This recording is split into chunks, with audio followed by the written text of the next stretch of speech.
Shalom Aleichem Rabotai. Mishnah is continuing in the fourth and final parak of Bikkurim, wrapping up Zerayim.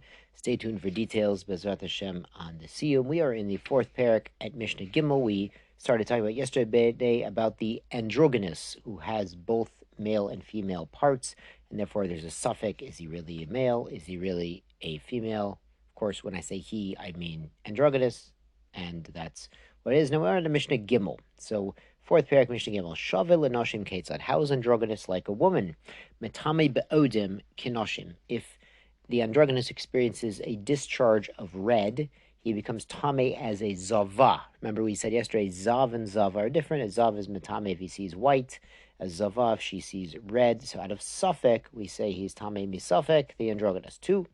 Eino mityached im hanashim kenashim. And like women, he cannot be secluded alone with a man, with men. Perhaps they will come to some sort of avera. Ve'eno zokik liyibum kenoshim, and he does not cause a yibum situation like women. This means if a man passes away, Reuven passes away, and his wife has no children with Reuven, so Reuven's surviving brothers would marry the widow and generate children to be the heirs, spiritual and physical heirs to Reuven. But if Reuven's only surviving brother is not truly a brother but an androgynous, we're not sure if he's a brother or a sister or both, then he does not trigger a yibam obligation for Reuven's widow. Mishnah continues, Eino cholek im abonim. He does not divide an inheritance with the sons who inherit the father. Ve'eino cholek bekodshei mikdash kenoshim. And he doesn't divide the kodshim in the temple like women. So these are the kodesh gedoshim that were given to kohanim. So the male kohanim would go serve in the Beis HaMikdash and divide those, but they were not given to female kohanim. Mishnah is a fossil kenoshim, and he's not eligible to testify for testimony that's on a biblical level like women.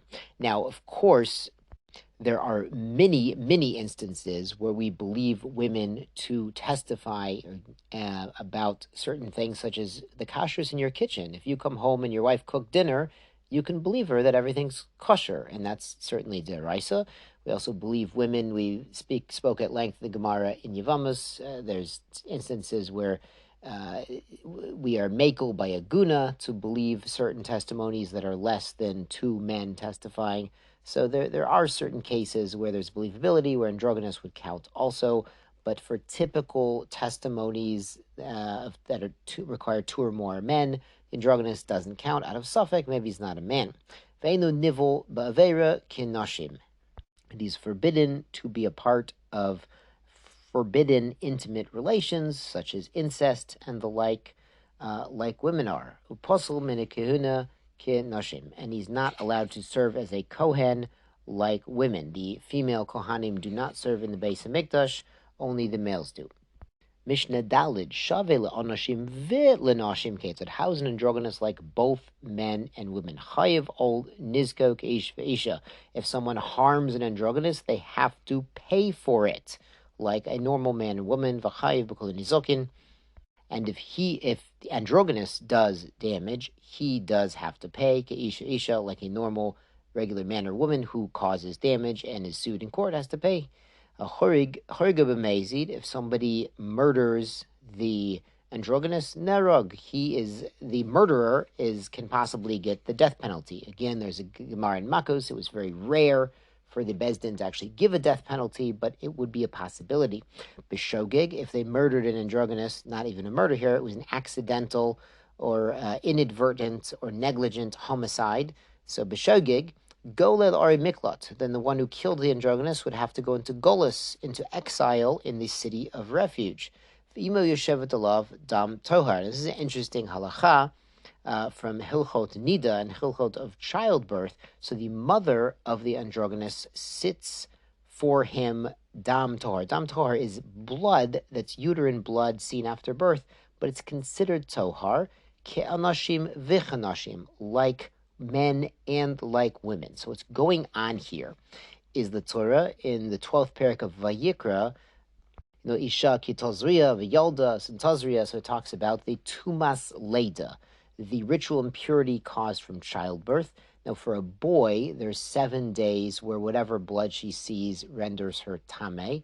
But then after that, up until there's 33 days of dam tohar. We're on a biblical deraisa level. We don't do this anymore. It's not the minhag currently.